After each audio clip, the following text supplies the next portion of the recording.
नमस्कार। आज हम बात करेंगे क्लासिफिकेशन ऑफ ह्यूमन रेसेस यानी मानव प्रजातियों का वर्गीकरण। इसके बारे में आज हम चर्चा करेंगे। अगर हम बात करें मानव प्रजातियों के वर्गीकरण की, तो विभिन्न मानव शास्त्रियों ने भिन्न भिन्न आधारों पर मानव प्रजातियों का वर्गीकरण प्रस्तुत किया है। अगर मोटे तौर पे हम बात करें तो इन मानव शास्त्रियों ने मानव प्रजातियों के वर्गीकरण के लिए जो मापदंड रखा है या जो आधार रखा है वह है मानव के बाहरी शारीरिक लक्षण। यानी मानव के बाहरी शारीरिक लक्षणों के आधार पर मानव शास्त्रियों ने मानव प्रजातियों का वर्गीकरण प्रस्तुत किया। अब ये कौन कौन से बाहरी शारीरिक लक्षण हैं जिनके आधार पर मानव प्रजातियों का वर्गीकरण किया जाता है। अगर इन शारीरिक लक्षणों की बात करें तो इनमें सबसे पहले आता है शरीर का कद, दूसरे नंबर पे है सिर या कपाल का आकार, तीसरे नंबर पे है बालों की बनावट, चौथे नंबर पे है नाक की आकृति, पांचवें नंबर पे है कपालधारिता, छठे नंबर पे है रंग या वर्ण यानी त्वचा का रंग, सातवें नंबर पे है मुखाकृति यानी चेहरे की बनावट, और आठवें नंबर पे है अन्य लक्षण। यानी इन 8 शारीरिक लक्षणों के आधार पर विभिन्न मानव शास्त्रियों ने मानव प्रजातियों का वर्गीकरण प्रस्तुत किया है। अब एक एक करके हम इनको देखते हैं। तो सबसे पहले हम बात करते हैं शरीर के कद के बारे में। तो शरीर के कद में अगर शरीर के कद की ऊंचाई की बात करें तो शरीर की ऊंचाई पर पैतृक गुणों के अलावा स्वास्थ्य, भोजन और जलवायु का भी प्रभाव देखने को मिलता है। हेडन महोदय ने मानव शरीर के कद को 5 भागों में बांटा है, जिसमें उन्होंने बताया सबसे पहले बहुत छोटा कद। इसमें मानव शरीर के कद की ऊंचाई उन्होंने 146 सेंटीमीटर से कम बताई है। दूसरा उन्होंने बताया मध्यम कद, जिसमें मानव शरीर के कद की ऊंचाई उन्होंने 156 से 165 सेंटीमीटर के मध्य रखी है। तीसरा उन्होंने बताया लंबा कद, जिसमें मानव शरीर के कद की ऊंचाई है 165 से लेकर 169 सेंटीमीटर के मध्य। और लास्ट उन्होंने बताया बहुत लंबा कद, जिसमें मानव शरीर के कद की ऊंचाई है 169 सेंटीमीटर से अधिक। ये तो था मानव शरीर के कद का वर्गीकरण ऊंचाई के आधार पे। नेक्स्ट हम बात करते हैं दूसरे शारीरिक लक्षण की। वह है सिर या कपाल का आकार, यानी सिर का आकार कैसा होगा। मानव शास्त्रियों ने सिर या कपाल के आकार को प्रजातियों के वर्गीकरण के लिए महत्वपूर्ण आधार माना है, और इसका निर्धारण कापालिक सूचकांक द्वारा किया जाता है। यानी सिर या कपाल के आकार का निर्धारण कापालिक सूचकांक द्वारा किया गया है, और कापालिक सूचकांक निकालने का सूत्र है सिर की चौड़ाई बटा सिर की लंबाई इंटू 100। यानी सिर की चौड़ाई बटा सिर की लंबाई इंटू 100 कापालिक सूचकांक निकालने का सूत्र है। कापालिक सूचकांक के आधार पर कोबर ने मानव के सिर को 3 भागों में बांटा है। सबसे पहला है लंबा सिर, जिसमें कापालिक सूचकांक रखा है 77 से कम। दूसरा है मध्यम आकार का सिर, जिसमें कापालिक सूचकांक होता है 77 से 81 के मध्य। और लास्ट है चौड़े आकार का सिर, जिसमें कापालिक सूचकांक होता है 81 से अधिक। और नेक्स्ट अगर हम देखें कौन कौन सी प्रजातियां लंबे आकार के सिर में आती है या कौन सी प्रजातियां मध्यम या चौड़े आकार के सिर में आती है। इसमें सबसे पहले है लंबे आकार के सिर वाली प्रजातियों की बात करें तो इसमें आती है निग्रिटो, निग्रो और अमेरिकन इंडियंस। ये प्रजातियां लंबे आकार वाले सिर में इन प्रजातियों का सिर लंबे आकार का होता है। दूसरे नंबर पे लेते हैं हम मध्यम आकार का सिर, तो इसमें नॉर्डिक और बुशमैन प्रजातियां आती हैं। तीसरा है चौड़े आकार वाला सिर, इसके अंतर्गत आती है मंगोलियन प्रजाति। नेक्स्ट शारीरिक लक्षण की बात करते हैं, वह है बालों की बनावट। बालों की बनावट मुख्य रूप से 3 प्रकार की होती है। पहली है छल्लेदार बाल, दूसरी है लहरदार बाल और तीसरे हैं सीधे बाल। अगर हम छल्लेदार बालों की बात करें तो इसमें आरंभिक काल की प्रजातियों को सम्मिलित किया गया है। यानी जिन प्रजातियों का उद्भव सर्वप्रथम हुआ, जैसे कि निग्रिटो और निग्रो प्रजातियाँ। दूसरे नंबर पे है लहरदार बाल। इसके अंतर्गत काकेशियन प्रजातियों को सम्मिलित किया जाता है, या फिर काकेशियन प्रजातियों के बालों की बनावट लहरदार होती है। और सबसे लास्ट है सीधे बाल। इस प्रकार के बाल मंगोलियन प्रजाति में देखने को मिलते हैं, यानी जो सबसे अंत में विकसित हुई उस प्रजाति के बाल सीधे देखने को मिलेंगे, यानी मंगोलियन प्रजाति के। नेक्स्ट हम बात करते हैं चौथे शारीरिक लक्षण की या चौथे वर्गीकरण के आधार की, वह है नासिका की आकृति या नाक की आकृति। नाक की आकृति का निर्धारण करने के लिए नासिका सूचकांक, नाक की आकृति का निर्धारण नासिका सूचकांक द्वारा किया जाता है।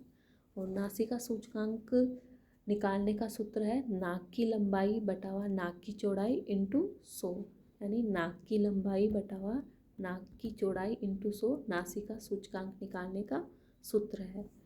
हेडन महोदय ने नासिका सूचकांक के आधार पर मानव की नाक को 5 भागों में बांटा है, जिसमें सबसे पहले है बहुत पतली नाक। इसमें नासिका सूचकांक होता है 55 से कम। दूसरी है पतली नाक। इसमें नासिका सूचकांक होता है 55 से 70 के मध्य। तीसरी है मध्यम नाक, जिसमें नासिका सूचकांक होता है 70 से 85 के मध्य। और चौथी है चौड़ी नाक, जिसमें नासिका सूचकांक होता है 85 से 100 के मध्य। और लास्ट है बहुत चौड़ी नाक, जिसमें नासिका सूचकांक होता है 100 से अधिक। और इसके बाद हम देखते हैं कि कौन सी प्रजाति की चौड़ी नाक होती है, कौन सी प्रजाति की मध्यम या पतली नाक होती है। तो निग्रोइड प्रजाति की चौड़ी नाक देखने को मिलती है, जबकि मंगोलियन प्रजाति की मध्यम नाक देखने को मिलती है, मध्यम चौड़ाई वाली नाक देखने को मिलती है। और जबकि काकेशियन व नार्डिक प्रजातियों की नाक की चौड़ाई पतली होती है। नेक्स्ट हम बात करते हैं 5वें आधार शारीरिक लक्षण की या वर्गीकरण की। तो इसमें है कपालधारिता, यानी वर्गीकरण का जो 5वां शारीरिक लक्षण है या आधार है, वह है कपालधारिता। इसके अंतर्गत प्रजाति के वर्गीकरण में कपालधारिता को भी आधार माना गया। और इसमें मृत मनुष्य के कपाल या खोपड़ी के अंतर्गत जल या सरसों आदि भरकर कपालधारिता ज्ञात की जाती है, कपालधारिता का निर्धारण किया जाता है। यानी मृत मनुष्य की कपाल या खोपड़ी में जल या सरसों भरकर कपालधारिता का निर्धारण किया जाता है। इस आधार पर हम देखें तो जो छोटे कद वाली या नाटे कद वाली प्रजातियां होती हैं, जैसे कि निग्रिटो, निग्रो और ऑस्ट्रेलाइड, इन प्रजातियों का जो कपालधारिता होता है वो होता है 1300 घन सेंटीमीटर। यानी निग्रिटो, निग्रो और ऑस्ट्रेलाइड प्रजातियों का कपालधारिता होता है 1300 घन सेंटीमीटर। और जो काकेशियन तथा नार्डिक प्रजातियां होती है, इनका कपालधारिता होता है 1450 घन सेंटीमीटर। नेक्स्ट हम बात करते हैं छठे शारीरिक लक्षण की या आधार के वर्गीकरण की। तो इसमें आता है रंग, यानी त्वचा का रंग किस प्रकार का होता है। तो विभिन्न प्रजातियों के मनुष्य की त्वचा के रंग में अंतर देखने को मिलता है। और जैसे कि हम देखते हैं कि भूमध्य रेखा से हम ध्रुवों की ओर जाते हैं तो मानव की त्वचा के रंग में अंतर हमें दिखाई देने लगता है। जैसे कि भूमध्य रेखा के आसपास वाले क्षेत्रों में जो मानव समुदाय है, उनकी त्वचा का रंग अधिक काला होगा अपेक्षाकृत जो कि ध्रुवों के आसपास वाले क्षेत्रों में जो मानव समुदाय रहता है उसकी अपेक्षा। और अगर हम बात करें कि जिन मानव प्रजातियों का उद्भव सर्वप्रथम हुआ आरंभिक समय में हुआ, उन मानव प्रजातियों की त्वचा का रंग काला होता है, जबकि जो सबसे बाद में विकसित हुई मानव प्रजातियाँ उनकी त्वचा का रंग अधिक साफ होता है, जैसे कि मंगोलियन प्रजाति।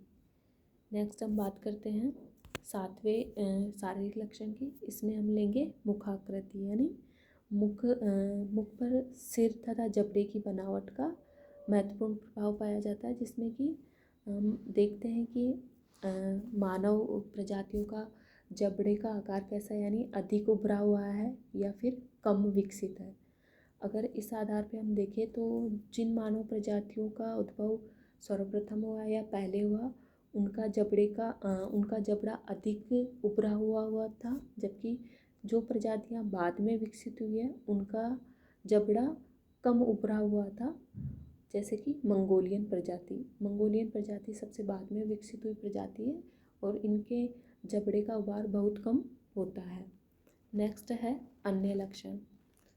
अन्य लक्षणों के अंतर्गत हम लेते हैं कि मानव प्रजातियों के होठों की आकृति कैसी है। जैसे कि जिन मानव प्रजातियों का उद्भव सर्वप्रथम हुआ, जैसे कि निग्रो, इन मानव प्रजातियों के होठों की आकृति अधिक उभार वाली होती है, जबकि सबसे बाद में विकसित हुई मानव प्रजातियां जैसे कि मंगोलियन, इन मानव प्रजातियों के होठों की आकृति कम उभार वाली होती है। इसके अलावा इस अन्य लक्षणों में हम नेत्रों की बनावट को भी लेते हैं। जैसे कि सबसे बाद में विकसित हुई मंगोलियन प्रजाति की नेत्रों की बनावट हमें कम खुली हुई देखने को मिलती है, जबकि सबसे पहले विकसित हुई मानव प्रजातियों की नेत्रों की बनावट अधिक खुली हुई देखने को मिलती है। जैसे कि निग्रिटो या नेग्रो, इनकी आँखें अधिक खुली हुई होती है, जबकि मंगोलियन प्रजाति के लोगों की आँखें कम खुली हुई होती हैं। तो ये 8 प्रमुख आधार थे जिनके आधार पर मानव प्रजातियों का वर्गीकरण किया गया है। अब हम बात करते हैं ग्रिफिथ टेलर के अनुसार मानव प्रजातियों के वर्गीकरण की।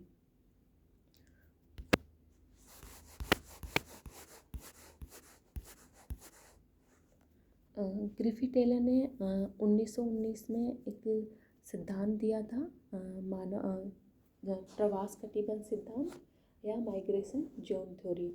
इस सिद्धांत में उन्होंने प्रजातियों के उद्भव और विकास तथा वर्तमान वितरण को बताया, वर्तमान वितरण की व्याख्या की है।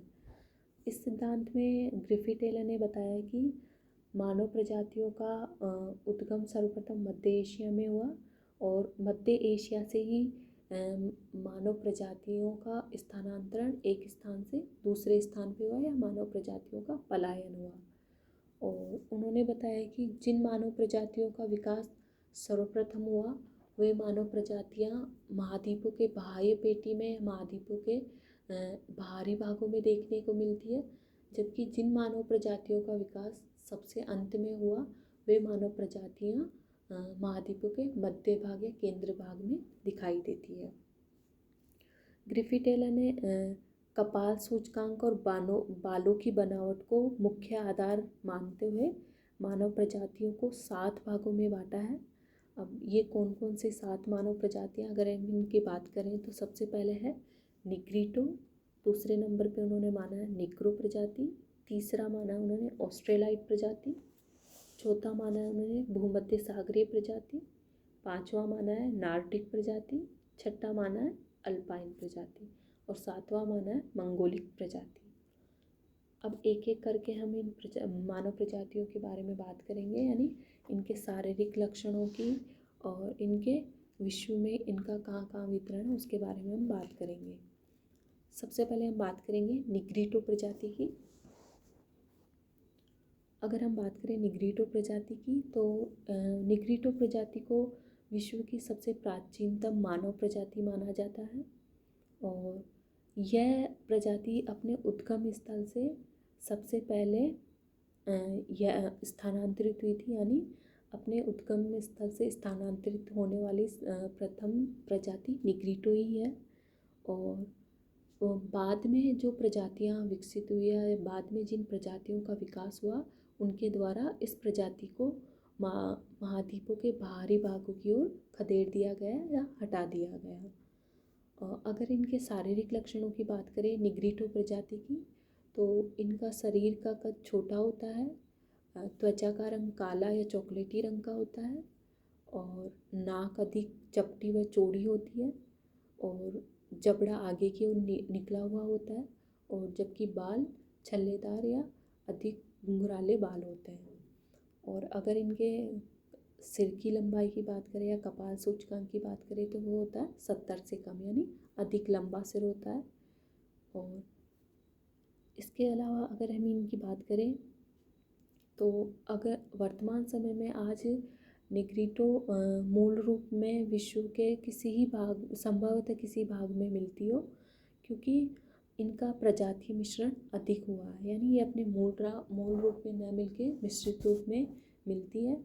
और अगर इनके क्षेत्र विस्तार की बात करें, विश्व में कहाँ इनका क्षेत्र विस्तार है, तो निग्रिटो प्रजाति अफ्रीका के भूमध्य रेखीय वनों यानी कॉन्गो बेसिन वाले क्षेत्र में, श्रीलंका, दक्षिणी पूर्वी द्वीप समूह और अंडमान द्वीप समूह में इस प्रजाति का विस्तार देखने का मिलता है। नेक्स्ट हम बात करते हैं दूसरे नंबर पे निग्रो प्रजाति की। इस प्रजाति की उत्पत्ति निग्रिटो के पश्चात मानी जाती है। और अगर इस प्रजाति के शारीरिक लक्षणों की बात करें तो है, इस प्रजाति का कपाल सूचकांक 70 से 72 के मध्य होता है, यानी लंबे सिर वाली होती है यह प्रजाति।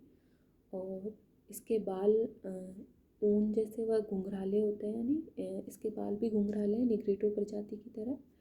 शरीर का रंग काला होता है और जबड़ा बाहर की ओर निकला हुआ होता है। अगर नाक की बात करें तो नाक चौड़ी और छोटी होती है, जबकि चिपटी होती है। और शरीर का कद छोटा होता है। और निग्रो प्रजाति के अगर विस्तार की बात करें तो इसका विस्तार हमें उष्णकटिबंधीय अफ्रीका के पूर्वी भाग जैसे कि सूडान वाले भाग में, और पश्चिमी भाग और गिनी तटीय प्रदेश में, यानी सूडान और गिनी तटीय प्रदेश में यह देखने को मिलती है अफ्रीका में। और एशिया में, दक्षिणी पूर्वी एशिया में देखने को मिलती है, जैसे मुख्यतः पापुआ न्यू गिनी द्वीप समूह में इस प्रजाति का विस्तार देखने को मिलता है। नेक्स्ट प्रजाति है ऑस्ट्रेलाइट प्रजाति। इस प्रजाति के शारीरिक लक्षणों की बात करें तो यह प्रजाति भी लंबे सिर वाली होती है, यानी इसका कपाल सूचकांक 72 से 74 के मध्य होता है। और इसके अन्य शारीरिक लक्षण हैं, जैसे त्वचा का रंग काला होता है और बाल घुंघराले होते हैं उनके समान, जबड़ा कुछ आगे की ओर निकला हुआ होता है, नाक मध्यम चौड़ी होती है और शरीर का कद 160 से लेके 166 सेंटीमीटर के मध्य होता है। और लगभग 250 वर्ष पूर्व तक ऑस्ट्रेलाइट प्रजाति के लोग पूरे ऑस्ट्रेलिया महाद्वीप में फैले हुए थे, किंतु ऑस्ट्रेलिया महाद्वीप में यूरोपियन के आगमन के बाद ऑस्ट्रेलियाइट प्रजाति मरुस्थलीय क्षेत्रों या दुर्गम क्षेत्रों की ओर स्थानांतरित हो गए। और अगर क्षेत्र विस्तार की बात करें तो इसका विस्तार हमें ऑस्ट्रेलिया के अलावा मध्य और दक्षिणी भारत में भी देखने को मिलता है। नेक्स्ट प्रजाति है भूमध्य सागरीय प्रजाति। भूमध्य सागरीय प्रजाति के शारीरिक लक्षणों की बात करें तो भूमध्य सागरीय प्रजाति के लोगों का सिर का आकार लंबा होता है, यानी इनका कपालिक सूचकांक 74 से 77 के मध्य होता है। और इनके बालों की आकृति घुंघराली या अल्प घुंघराले बाल होते हैं, नाक पतली होती है, जबड़ा कुछ आगे की ओर निकला हुआ होता है और त्वचा का रंग जैतूनी होता है या कांसे के जैसा होता है। और इनका शरीर सुगठित होता है। और अगर इनके कद की बात करें, शरीर के ऊंचाई की बात करें तो इनका कद होता है 160 से लेके 170 सेंटीमीटर के मध्य। और अगर इनके क्षेत्र विस्तार की बात करें भूमध्य सागरीय प्रजाति की, तो इनका क्षेत्र विस्तार है भूमध्य सागर के निकटवर्ती क्षेत्रों में। और इसी आधार पर इसका नामकरण भी भूमध्य सागरीय प्रजाति किया गया है। और इसके अलावा यह दक्षिणी यूरोप और उत्तरी अफ्रीका में भी इसका विस्तार देखने को मिलता है। और कुछ छोटे छितराई रूप में या कुछ छोटे छोटे भागों में इसके अलावा उत्तरी अमेरिका और दक्षिणी अमेरिका और ऑस्ट्रेलिया में भी इसका विस्तार देखने को मिलता है। नेक्स्ट प्रजाति है नॉर्डिक प्रजाति। इस प्रजाति का विकास इन अभी ऊपर वाली जिन प्रजातियों का विकास हुआ उनके बाद हुआ है।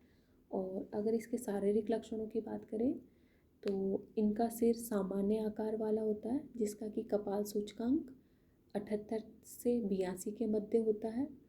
बाल लहरदार होते हैं, नाक लंबी होती है और नुकीली होती है, चेहरा चपटा होता है और त्वचा का रंग गोरा होता है।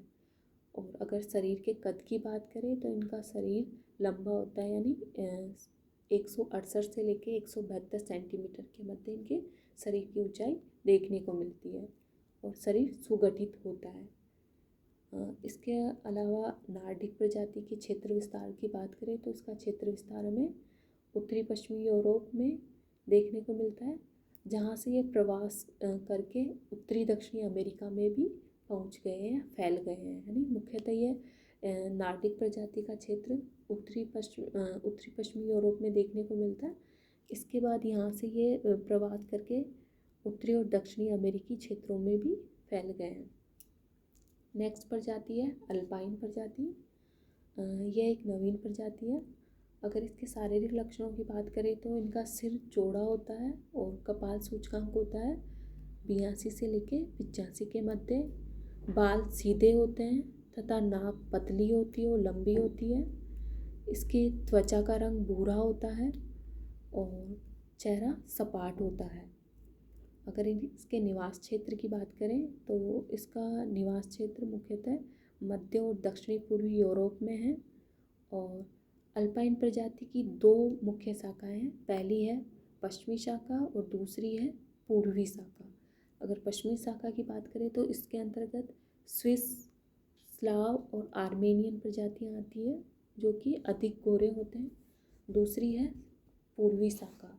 पूर्वी शाखा के अंतर्गत फिन्स और मग्यार प्रजातियां आती हैं और इन लोगों की त्वचा का रंग कुछ पीत वर्ण लिए होता है, यानी पीले रंग का होता है। सबसे लास्ट में है मंगोलिक प्रजाति। यह प्रजाति अल्पाइन समूह के बाद विकसित होने वाली प्रजाति है और यह सबसे नवीनतम प्रजाति मानी जाती है।